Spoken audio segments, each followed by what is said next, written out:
नमस्कार, आप देख रहे हैं एनडीटीवी इंडिया और मैं हूं आपके साथ अनंत भट्ट। बारिश जिसका दिल्ली एनसीआर को बेसब्री से इंतजार था, ये इंतजार तो खत्म हुआ लेकिन परेशानियों के साथ खत्म हुआ। उमस भरी गर्मी से राहत मिली, चिलचिलाती धूप से राहत मिली, लेकिन पानी की परेशानी इतनी बढ़ गई कि लोग त्राहिमाम करने लगे और हालात ऐसे हुए कि दिल्ली एनसीआर के अलग अलग हिस्सों में सड़कें दरिया बन गई, सड़कें समंदर बन गई। पैर धरने की जगह नहीं थी, कहीं टखनों तक पानी, कहीं घुटनों तक पानी। और इस पानी की परेशानी में ना जाने कितने लोग रात भर उलझे रहे, रात भर परेशान होते रहे। कहीं रेड लाइट्स खराब हो गई, कहीं ट्रैफिक इतना ज्यादा था कि घंटों ट्रैफिक को क्रॉस करने में लगे। जो रास्ता आधा घंटे में तय होता था, उस रास्ते को पूरा करने में 3 से 4 घंटे का समय लगा। और लोगों के जहन में एक सवाल यही था, क्या हम घर पहुंच भी पाएंगे या नहीं पहुंच पाएंगे। खैर, बारिश का अलर्ट कल भी था, बारिश का अलर्ट आज भी है और आज इन्हीं हालात पर बातचीत हम करेंगे उन लोगों से जो अलग अलग जगहों पर फंसे थे। वो अपनी आप बीती सुनाएंगे, आंखों देखा हाल आपको बताएंगे। लेकिन चर्चा की शुरुआत करें उससे पहले यह रिपोर्ट आपको दिखाते हैं।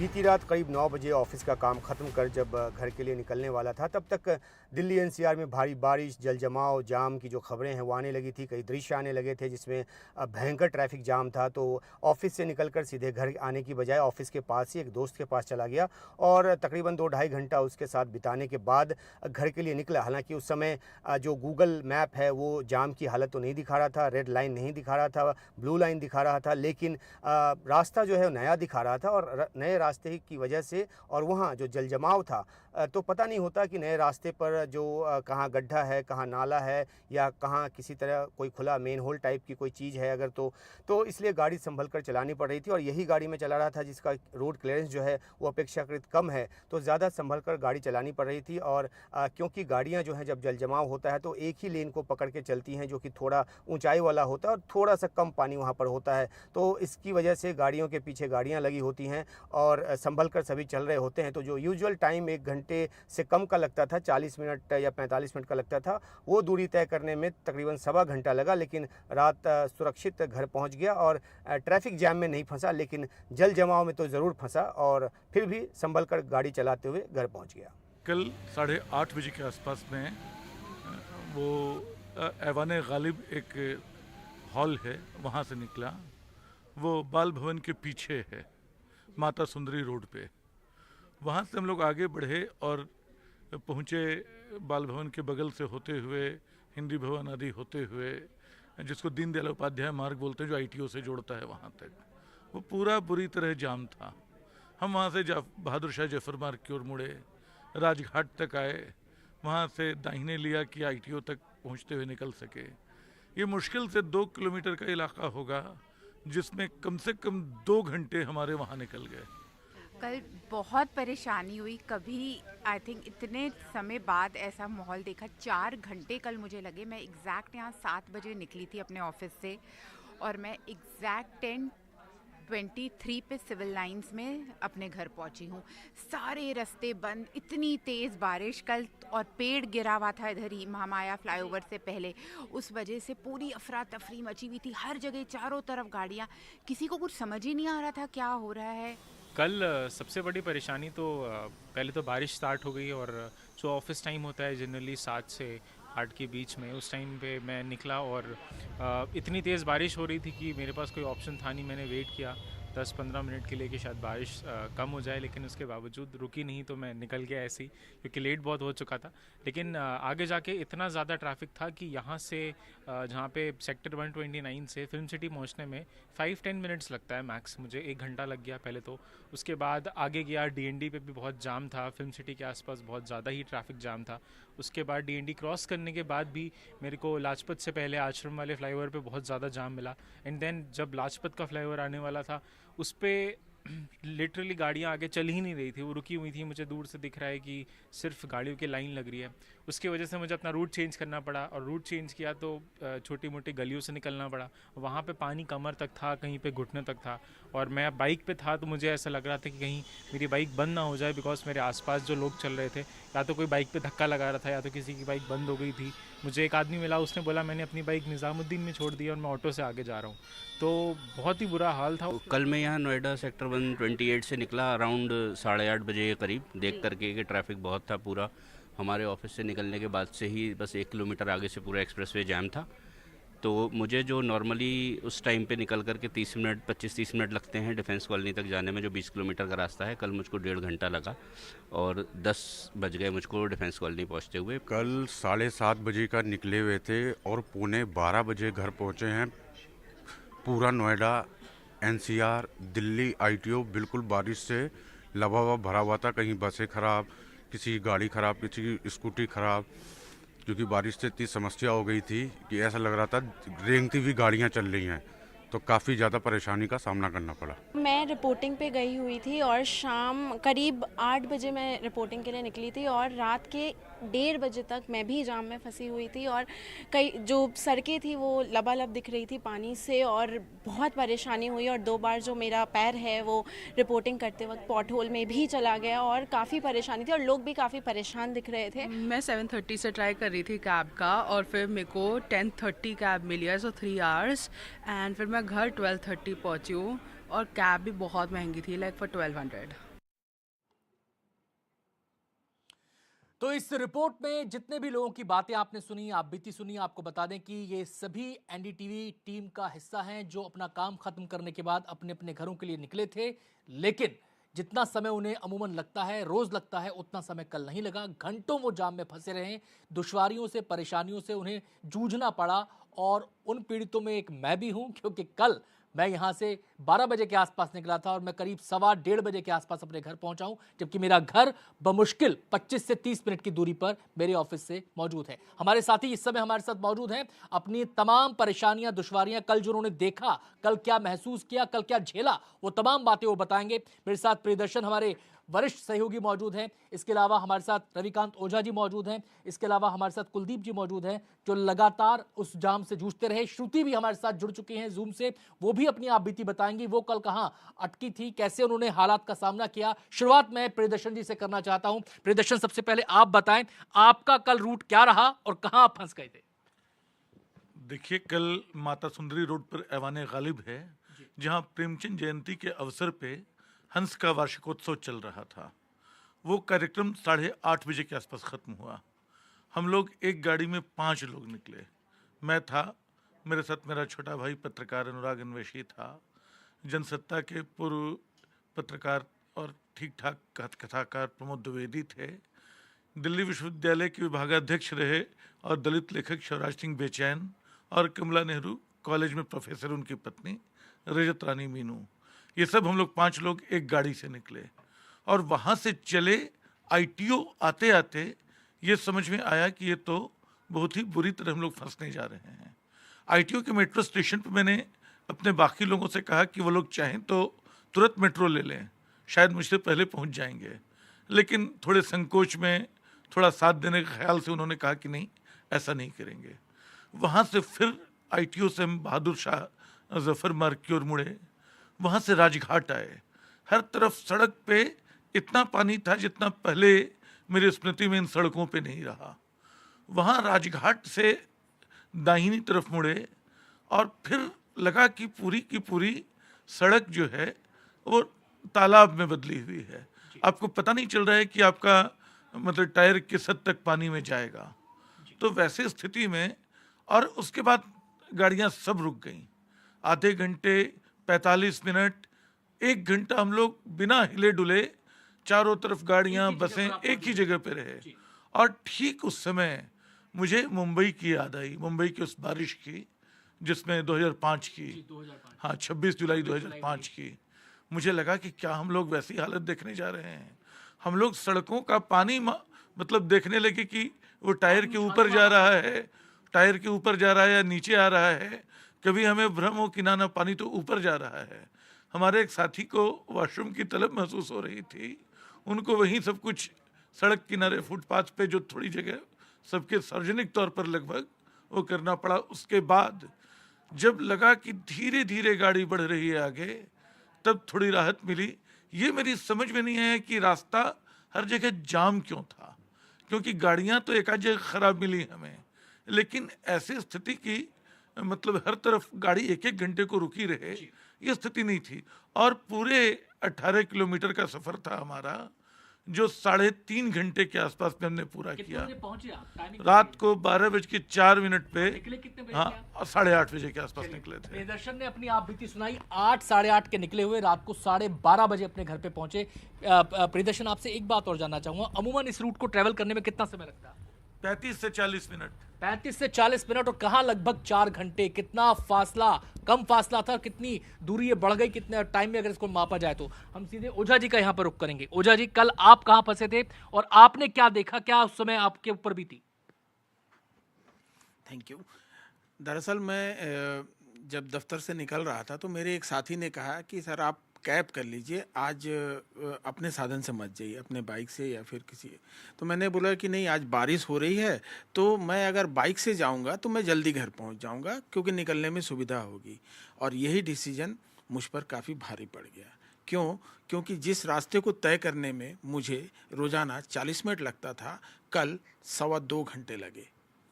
तो मैं यहाँ से जब दफ्तर से निकला और सेक्टर 76 मेट्रो स्टेशन के पास पहुंचा तो मैं लोगों को सामने से लौटते हुए देख रहा था। मैंने पूछा एक साथी से कि आप क्यों लौट रहे हैं, तो उन्होंने बताया कि अंडरपास पर पानी है, वहां जाना खतरा है, खतरनाक हो सकता है। मैंने भी फैसला लिया कि मैं भी वहां नहीं जाऊंगा और मैंने अपना रूट चेंज किया और मैं फिल्म सिटी की ओर से होते हुए इंदिरापुरम जहां मैं रहता हूं वहां जाने की कोशिश की। लेकिन जब मैं सेक्टर 18 के पास पहुंचा तो वहाँ इतनी भीड़ थी कि गाड़ियाँ रेंग रही थी। वहाँ पर वाटर लॉगिंग नहीं था, फिर भी गाड़ियाँ रेंग रही थी। तो मैंने अपने राइट साइड में देखा कि राइट में एक कट है, तो मैं वहाँ से निकल जाता हूँ सेक्टर 12-22 होते हुए, फिर खोड़ा होते हुए मैं इंदिरापुरम पहुँच जाऊँगा। मैंने ये सोचा और ये फैसला मुझ पर काफ़ी भारी पड़ गया। उससे भी ज़्यादा ट्रैफिक और ट्रैफिक तो था ही, लेकिन वहाँ जल जमाव कमर तक पानी भरा हुआ था। और मुझे फिर घर पहुँचने पे पता चला कि जहाँ पर मैं फंसा था वहाँ पर मेरी किस्मत अच्छी थी, क्योंकि वहाँ थोड़ी देर पहले ही एक माँ और एक बेटा पानी में बह गया था और नाले में उनकी लाश मिली थी। मैंने ऊपर वाले को शुक्रिया कहा, लेकिन जिस दौरान मैं वो दूरी पार कर रहा था वो आपसे जानना चाहता हूँ कि जिस समय आप वो पानी से गुजर रहे थे, आपने बताया कमर तक पानी था, जी उस समय मन में डर था, क्या ख्याल आ रहे थे, कोई आशंका थी कि कहीं कोई नाला तो नहीं खुला हुआ, कहीं कोई सीवर तो नहीं खुला हुआ? वहाँ पर दो बातें हुई। एक तो मैं ये पूरी कोशिश कर रहा था कि मैं खुद को कैसे निकाल ले जाऊं, क्योंकि मेरे पास पीछे लौटने की कोई संभावना नहीं थी, क्योंकि जो गाड़ियां आ रही थी वो बुरी तरीके से पानी में डूबी हुई थी, तो हम पीछे लौट नहीं सकते थे। और दूसरा, मैं उन लोगों से परेशान था जो बगल से गुजर रहे थे और पूरी तरह से पानी उड़ाते हुए गुजर रहे थे। रावजी कोचिंग सेंटर में जो हादसा हुआ था उसकी एक वजह ये भी थी कि आप जब पानी उड़ा करके जा रहे हैं तो पानी बहुत तेजी से प्रेशर बढ़ रहा था, तो उस प्रेशर बढ़ने की वजह से तकरीबन 50% गाड़ियां बंद हो गई। चलिए रविकांत जी, आपसे और भी आपका जो इस सफर की और भी कहानियां जो इससे जुड़ी हैं वो भी आपसे जानेंगे। आपको अमूमन अपने घर पहुंचने में कितना समय लगता है और कितने समय में कल आप पहुंचे एग्जैक्टली? कि मेरे ख्याल से आपने 3-4 बार रूट डाइवर्ट भी किया अपना पहुंचने के। तो रूट डाइवर्ट करने के बावजूद भी आम दिनों में मुझे मुश्किल से 1 घंटे लगने चाहिए, कल लेकिन 2.25 घंटे लगे मुझे। कल 2.25 घंटे लगे, और अगर मैं बाकी लोगों की जो घर पहुंचने का समय उससे कंपैरिजन करूं, फिर भी आप जल्दी पहुंच गए, क्योंकि लोगों को 4-4 घंटे, कल 5-5 घंटे लगे हैं। कुलदीप जी के पास हम जाएंगे, उनसे भी बातचीत करेंगे, लेकिन श्रुति भी हमारे साथ मौजूद हैं। कल श्रुति ने भी एक वीडियो बनाकर डाला था और बताया था कि किस तरीके से चारों तरफ व्हीकल्स ही व्हीकल्स है, गाड़ियां जाम में फंसी हुई हैं, किस तरीके से वहां पर क्या हालात हैं। श्रुति, कल आपने क्या देखा और कहां पर आप मौजूद थी, कितनी देर में आप घर पहुंची? अनंत, सबसे पहले हाय। मुझे नॉर्मली अगर ट्रैफिक नहीं होता है तो मुझे 1 घंटा लगता है घर पहुंचने में। तो ये सोचकर मैं नॉन पीक आवर्स में निकलने का हमने सोचा, लेकिन जब तक निकलने का टाइम आया तो बारिश इतनी हो गई थी कि हमें गुड़गांव से भी खबरें आने लगी कि वहां भी बहुत बारिश हो रही है, तो अपनी गाड़ी लेके ना निकलें। सो हमने ऑफिस का कैब किया। उसमें ये हुआ कि हम क्योंकि ऑन रूट 2 और हमारे कॉलीग्स हैं, वो भी हमारे साथ आएंगे, तो हाईवे नहीं लेने के बजाय हम न्यू फ्रेंड्स कॉलोनी और छतरपुर भी जाएंगे। सो जैसे ही हम न्यू फ्रेंड्स कॉलोनी पहुंचे, पूरा न्यू फ्रेंड्स कॉलोनी डूबा हुआ था, और क्योंकि कैब ड्राइवर थे तो वो सीधा निकाल के लेके जा रहे थे, ट्रैफिक जैम नहीं था वहां पर न्यू फ्रेंड्स कॉलोनी में, पर वो हमारी कार ऐसे लग रही थी जैसे मोटर बोट होती है। सो वो ऐसे तेजी से निकाल के लेके जा रहे थे, पर पानी इतना भरा हुआ था कि थोड़ी घबराहट भी हो रही थी कि इतने कॉन्फिडेंस से ये निकाल के ले जा रहे, बट उनका रूट है, उनका काम है, तो उन्हें पता था कि यहाँ पर कोई ऐसी पॉट होल या इस तरह की कोई चीज नहीं है, तो शायद इसलिए वो इतने कॉन्फिडेंस से चला रहे थे। हमारा जैम तब शुरू हुआ जब हम लाडो सराय से मेहरौली छतरपुर की रोड पर पहुंचे। सो जब वो शुरू हुआ तो हमें ऐसा लगा कि चलो कोई बात नहीं, थोड़ा बहुत जैम तो चलता है, पर 1 घंटे के बाद भी हमारी गाड़ी हार्डली 10 मीटर या इस तरह से मूव हुई होगी। और मुझे ये मामला सीरियस तब लगा जब हमारे ड्राइवर जो हैं वो गाड़ी बंद कर कर और आराम से बैठ गए। तब मुझे लगा कि ये तो बहुत सीरियस हो रहा है और 1-1.5 घंटा होने वाला है, हमारी गाड़ी 1 इंच भी मूव नहीं हो रही है, तो कुछ तो करना पड़ेगा। मैंने फिर 100 नंबर पे कॉल किया, और जब ड्राइवर को हमने बोला जी। कि देखते हैं कि आगे पहुंचने में कितना टाइम लगेगा, तो वो जिनको हमने अब छतरपुर ड्रॉप करना था, उनका घर वहां से 10 मिनट की दूर पर था, बट वो कहते हैं कि ये जैम तो 1 घंटे का है और ये 1 घंटा दिखा रहा है अगली डेस्टिनेशन पहुंचने के लिए। तब हमने फिर 100 नंबर पे कॉल किया, फिर हमने वो वीडियो बनाया। जब ये जैम खत्म हुआ है, कम से कम 2-2.5 घंटे का जैम था, 2 घंटे का, तो आगे सिग्नल था। वहां पहुंचकर, जैसे अभी प्रियदर्शन जी ने भी कहा, हमें समझ नहीं आया कि जैम हुआ क्यों, क्योंकि पूरे रास्ते भर कोई गाड़ी खराब नहीं जी। थी, आगे भी ऐसा कुछ नहीं था कि कोई पॉटहोल है, रोड खराब है, टूटा हुआ है, कुछ भी नहीं था, बट जैम था। और घर पहुंचे हैं हम 2:30-3 बजे जाकर, सो गुड़गांव। सो 1 घंटा लगता है यूजुअली हमें तो पहुंचने आपको में। कितना समय लगा कल? जी। 4:30, 10 बजे निकले हैं और 4:30 बजे, 4.5 घंटे लगे, 2:30 बजे पहुंचे घर। 2:30 बजे आप घर पहुंचे। मैं आपसे श्रुति एक जी। और बात जानना चाहता हूं। आपने कहा कि आपने खुद से 100 नंबर पर कॉल किया, आपने हालात के बारे में उनसे बातचीत की। क्या इस दौरान इस पूरे रूट पर आपको कहीं पुलिसकर्मी, ट्रैफिक पुलिसकर्मी या नो, कोई बचाव कर्मी या कोई टीम जो राहत ऐसे समय में दिखाई देती है, कोई दिखाई दिया? नहीं, कोई नहीं थे। और जब हम सिग्नल पर भी पहुंचे हैं तब करीब 1:15 बज रहा था। तो सिविलियंस थे वहां पर जो ट्रैफिक को डायरेक्ट कर रहे थे। पुलिस कहीं भी नहीं थी। पुलिस हमें किसी पूरे रूट पर कहीं नजर नहीं आई पुलिस। इवन जब हमने उनको कॉल कर दिया था चलिए और मैं उन्होंने आता हूं हमें, जी, जी। जी, मैसेज भी करा उन्होंने हमें कि आपके जी, पास अपनी सहायता बात पूरी पहुंच करें। रही है, जी। या आपके पास सहायता पहुंच रही है, हमें मैसेज भी आया था मुझे, बट ऐसा कोई सहायता पहुंची नहीं है। जी। हम खुद ही निकल गए उस जाम से। चलिए श्रुति, आपसे और भी बातें हम जानेंगे, लेकिन हमारे साथ कुलदीप जी भी मौजूद हैं। अब उनसे जान लेते हैं कि आप कहां से फंसे और आपने क्या क्या झेला कल। कल जब मैं कार्यालय ऑफिस से निकला, हम लगभग 6:30 पौने 7 बजे के ऑफिस से निकले। यहाँ से मेट्रो स्टेशन जाने में ही, बर्ड सेंचुरी जाने में ही मुझे पूरा 1 घंटा लग गया। बर्ड सेंचुरी पे उतरे, मेट्रो स्टेशन के अंदर जाने के लिए इतना पानी भरा हुआ था कि जिसकी कोई सीमा नहीं है। ओखला बर्ड सेंचुरी की बात कर रहे हैं आप? ओखला बर्ड सेंचुरी अमूमन ऑफिस से वहां जाने में कितना समय लगता है? 15 मिनट। 15 मिनट। कल 1 घंटा लगा आपको? कल 1 घंटा लगा। मैं रहता हूँ DDA फ्लैट बिंदापुर में। जब मैं घर जाने के लिए पालम में उतरा तो पालम में भी पूरा जलमग्न था। कहीं किसी तरह का कोई, हर जगह पे गाड़ियाँ ही गाड़ियाँ, ट्रैफिक जाम, पूरा पानी भरा हुआ था। वहाँ से मैंने कई कोशिश करी कि उस कैब वगैरह करूँ, कैब का भी कोई मुझे मिलने का चांस वहाँ से नहीं मिला। मैं वहाँ से पैदल ही अपने घर के, मेरा घर वहाँ से लगभग 4 किलोमीटर दूर है। मेरी कॉलोनी के अंदर डीडे फ्लैट के अंदर इतना पानी भर जाता है कि घुटने से ऊपर पानी भरा हुआ था। जब मैं अपनी कॉलोनी के गेट पे पहुंचा तो पूरा मुझे पानी में तैर के ही अंदर जाना पड़ा। घर पहुंच के पता चला कि मेरे ही पड़ोस में एक बच्चे की करंट ट्यूशन से आते समय करंट लगने से 12 साल का बच्चा, हाँ, करंट लगने से बच्चे की डेथ हो गई।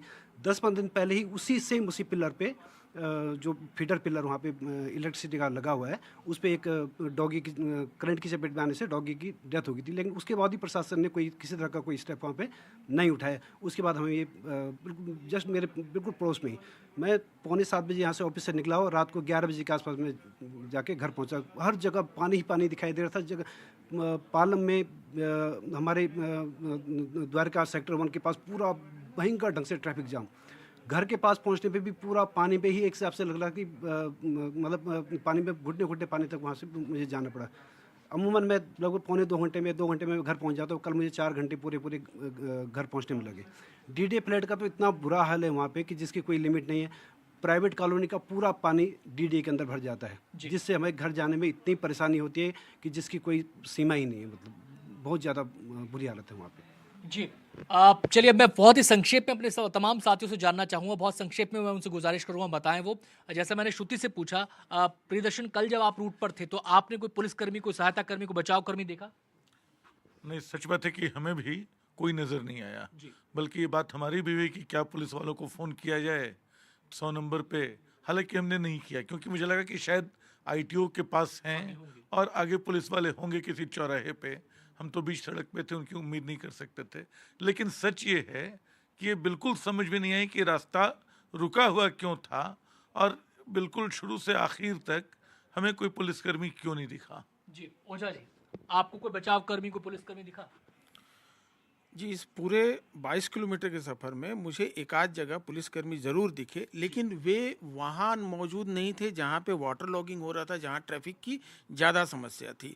एक छोटी सी बात मैं और कहूँगा कि कल जिस रूट में मैं फंसा था, 8 साल पहले भी वहाँ पर यही स्थिति थी जो आज 8 साल के बाद मैंने देखा। जी, क्या पंप्स वगैरह थे? अगर पुलिस वाले नहीं थे तो पंप्स वगैरह थे? नहीं, पानी निकालने की कोई इंतजाम नहीं। जी, कुलदीप जी, आपने क्या देखा? मुझे भी कहीं पे किसी तरह का कोई पुलिसकर्मी कहीं पे कोई नहीं दिखाई दिया। कोई पंप वगैरह नहीं दिखाई? नहीं, किसी तरह कुछ कहीं पे कुछ नहीं।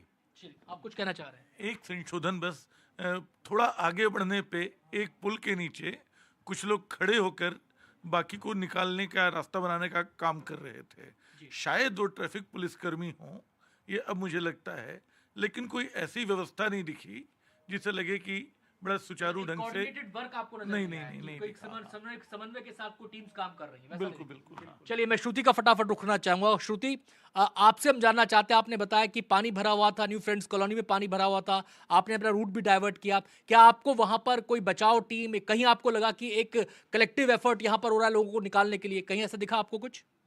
ऐसा कुछ भी नहीं था आनंद, कहीं भी पूरे रास्ते ऐसा कुछ नहीं दिखा हमें। और जो जब हम मेहरौली छतरपुर रोड का जैम जब खत्म हुआ है वो सिग्नल पर आकर, वहां भी हमें सिविलियंस दिखे हैं जिन्होंने, जो कि ऐसा लग रहा था कि या तो आसपास रहते होंगे या उन्होंने अपनी कार से उतर के उन्होंने सोचा कि थोड़ा सा डाइवर्ट करते हैं ताकि हम भी जल्दी पहुंच जाएं। तो ऐसे कोई यूनिफॉर्म्ड बचाव कर्मी या हमें ऐसे कोई नजर नहीं आए पूरे रास्ते भर। चलिए, बहुत बहुत शुक्रिया श्रुति आपका हमसे बातचीत करने के लिए, अपनी पूरी आप बीती हमारे दर्शकों को बताने के लिए। प्रियदर्शन, आपका भी बहुत बहुत शुक्रिया। ओझा जी, आपका भी शुक्रिया। कुलदीप जी, आपका भी शुक्रिया। और हमारी गुजारिश, हमारी एक सब लोगों से अपील कि जब भी बरसात का मौसम हो तो पूरी तरह सावधान रहें, सतर्क रहें, सचेत रहें। अगर ज़रूरी ना हो, अवॉइड कर सकते हो तो घर से ना निकलें, जहां पर है वहां पर ठहर जाएं, क्योंकि जितने लोग ज़्यादा सड़कों पर बरसात के दौरान, बरसात के तुरंत बाद निकलते हैं, हालात उतने ही ज़्यादा विकट होते चले जाते हैं। और ऐसे में ये ज़रूरी हो जाता है कि आप तमाम सावधानी बरतें। आज भी बारिश का अलर्ट है दिल्ली NCR में। अभी तक तो बारिश नहीं हुई है, लेकिन हो सकता है कि शाम के समय, कल जैसे हुई थी, अचानक से बारिश होने लग जाए। तो पूरी सावधानी, सतर्कता बरतें, यही हम आपको सलाह देना यहां पर चाहेंगे। हमारी इस खास पेशकश में फिलहाल इतना ही। एक छोटा सा ब्रेक ले रहे हैं, आप बने रहिए NDTV इंडिया के साथ।